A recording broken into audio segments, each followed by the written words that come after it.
Mister Sharadindu Bose, Indrani সেনের সাথে appointment আছে? আমি ডাইরেক্টলি বলছি, তারা ভিলেন। বলুন, আপনাকে কিভাবে সাহায্য করতে পারি? আমার ছেলে আমাকে আর আমার বউকে দেখে না, আমি ওর বিরুদ্ধে মামলা করতে চাই। যেমন আমার ভেতরে আর একটা মিঠুন চক্রবর্তী আছে। টাকা দিলে সব মিটে যাবে। আমি তোমাকে দিচ্ছি 7 লাখ টাকা দিচ্ছি, withdraw the case. My husband is not for sale. আমরা আমাদের সংস্কৃতি ভুলে গেলে পরে ultimately it is going to affect you, ultimately it is going to hit you. ছেলে আমার মস্ত মানুষ, মস্ত অফিসার, মস্ত ফ্ল্যাটে যায় না দেখা এপার ওপার। ছেলে আমার প্রতি অগাধ সম্ভ্রম, আমার ঠিকানা তাই বৃদ্ধাশ্রম। নচিকেতার এই গানটি যেন কোথাও মনে করিয়ে দিল মিঠুন চক্রবর্তীর ছবি সন্তান। ছবির মুখ মিঠুন চক্রবর্তী, আর এই মুহূর্তে আমার মুখোমুখি মিঠুন চক্রবর্তী। বক্স অফিসে মুক্তি পেয়েছে তোমার সন্তান। সন্তান কি কোথাও মনে হয় মিঠুনদা যে পথভ্রষ্ট সন্তানদের গালে একটা সপাটে চর? সত্যি কথা বলতে কি, সপাটে চর নিশ্চয়ই তাদের জন্য যারা, আমি ডাইরেক্টলি বলছি, তারা ভিলেন। প্রিমিয়ারে দেখলাম যে বাবা মারা যারা বেরিয়ে আসছেন তাদের চোখেও জল, আবার সন্তানদের চোখেও জল। কোথাও যেন আমার মনে হলো যে একে অপরকে মনে মনে সরি বলছে। তুমি তো ছবিতে বলেইছো যে ভুলটা যত বড় হবে তত জোরে সরি বলতে হবে। কোথাও কি ভেতরে ভেতরে সবাই সবাইকে সরি বলছে?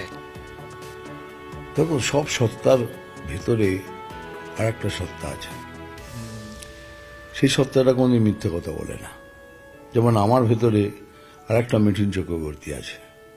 যতই আমি বাইরে যাই বলি না কেন, ওই ভেতরের মিঠুন চক্রবর্তী ও সততা ছাড়া, সত্য ছাড়া কোথাও এগ্রি করে না।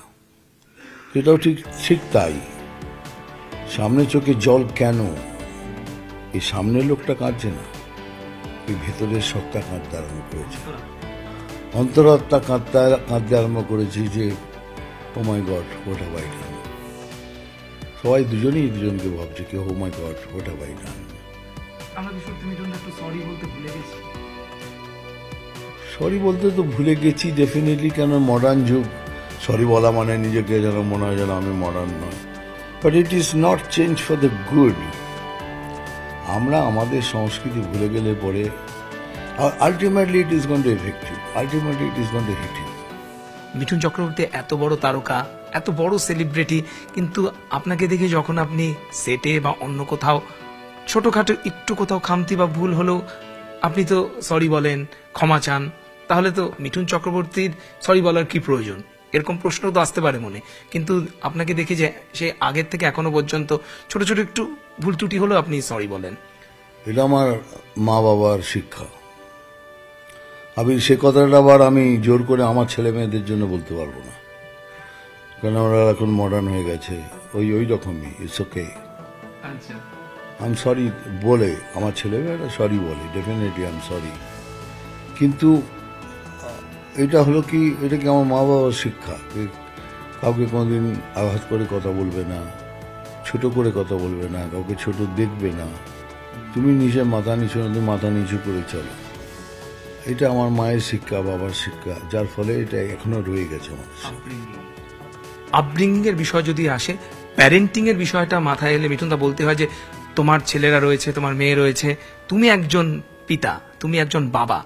সেক্ষেত্রে কি মনে হয় যে ছেলে মেয়েদের বেড়ে ওঠা বা তাদের বড় করা, এক্ষেত্রে প্যারেন্টিং বা বাবা মার কন্ট্রিবিউশন বা অবদান কতটা?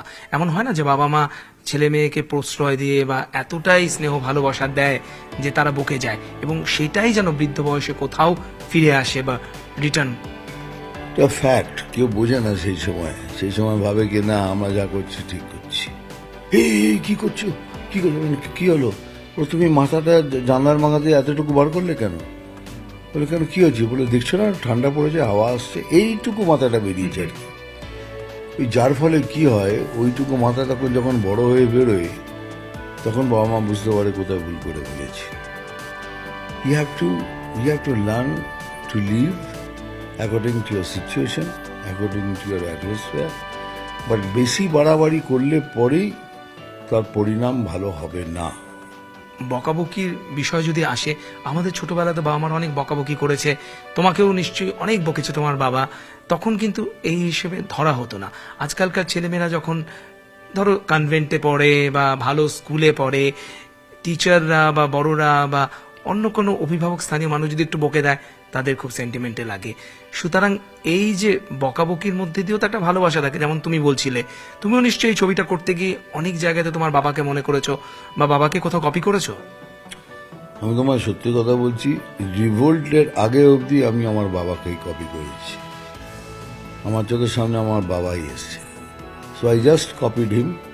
বা যেখানে রিভোল্ট করেছে সেখানে ডাইরেক্টর আমাকে হেল্প করেছে, আমি আমার মতো করে সাজিয়ে ওটাকে ওইখান থেকে ওই পোর্শন ক্লাইম্যাক্স অবধি তখন আলাদা জিনিস। বক্স অফিসে যথেষ্ট সাড়া ফেলেছে সন্তান, কিন্তু মনে হয় যে 90s-এও তো এই ধরনের বাংলা এবং হিন্দি ছবি অনেক হয়েছে, তুমি অভিনয় করেছো। আজকের দিনে আবার নতুন করে সন্তান তৈরি করার প্রাসঙ্গিকতা কোথায়?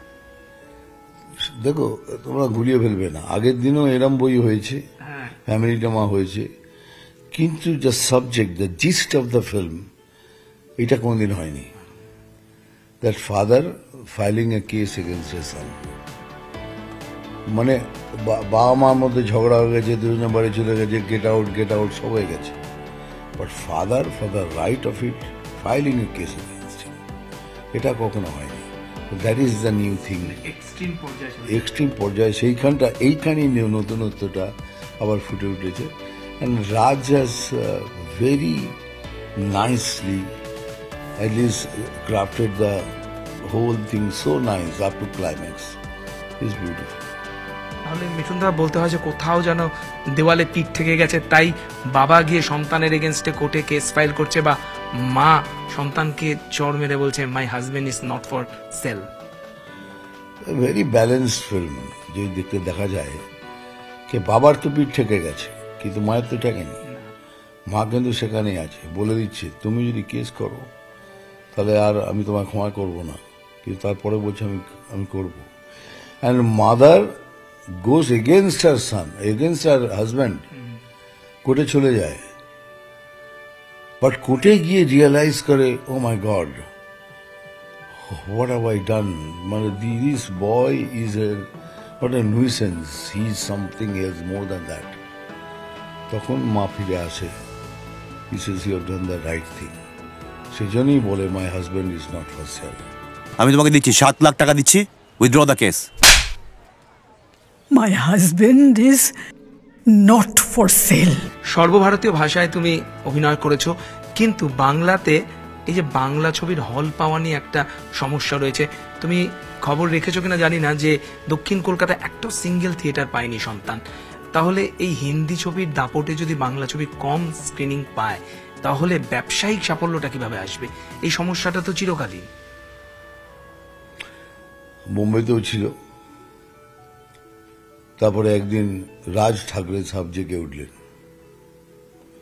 রাজ ঠাকরে ডিকটেট দিলেন যে সব বই রিলিজ হবে, কিন্তু সন্ধ্যাবেলা একটা মেজর শো মারাঠিকে দিতে হবে।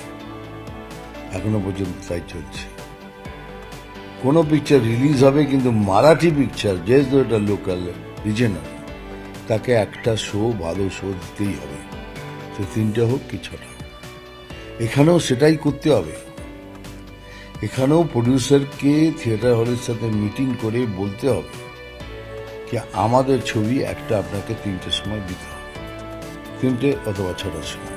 বাকি দিকে দেখুন কি রাজনীতি চলছে, সব জায়গায় ওনারা রয়েছেন, কিন্তু এখানে নেই।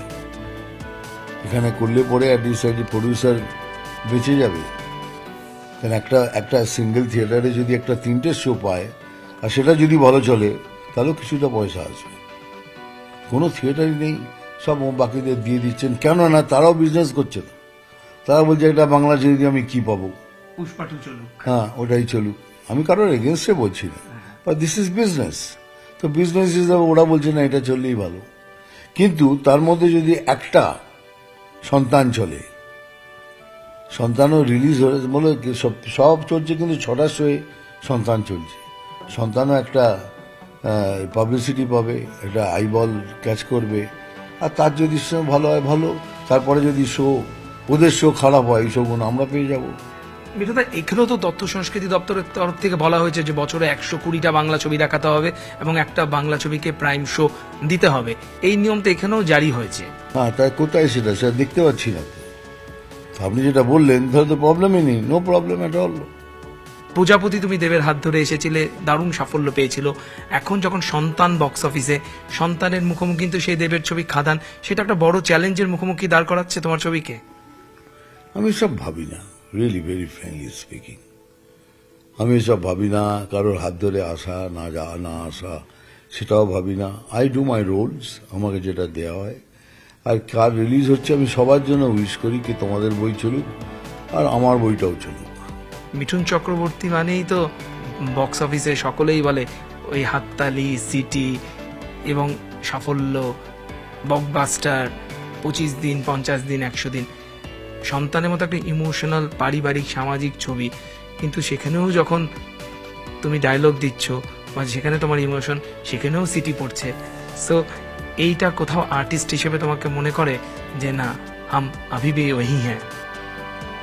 बिल्कुल हम वही हैं। और दूसरी बात যেটা বলার, কেন সিটি পড়ে, কি সিটি যখন পড়ে, যখন তোমার আত্মার সেই জায়গার ইনার সেল থেকে এটা হওয়া উচিত, এই ডায়লগটা বলা উচিত, মার বেটাকে, নইলে এই যে ফিলটা যখন তোমার কর্ডের সাথে আমার কর্ড মিলে যায়, নইলে সেই সিটি বেজে ওঠে আর ক্ল্যাপ বেজে ওঠে। So dialogue also very important in a film, or dialogue delivery also very important in a film. আর আমার তো একটি ডিফারেন্ট স্টাইল অফ ডেলিভারিং তো আছে।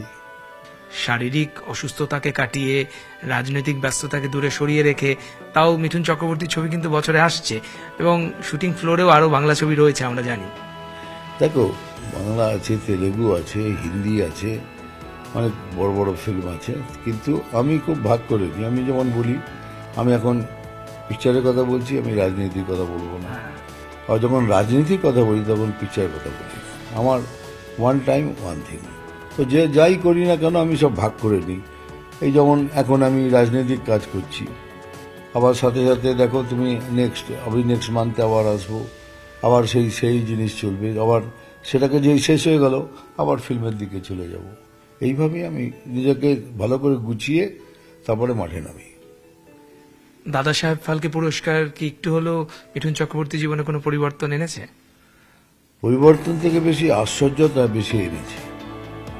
যে বারবার ওই বলি, সবাইকে বলছি, তোমাকেও বলছি, ওই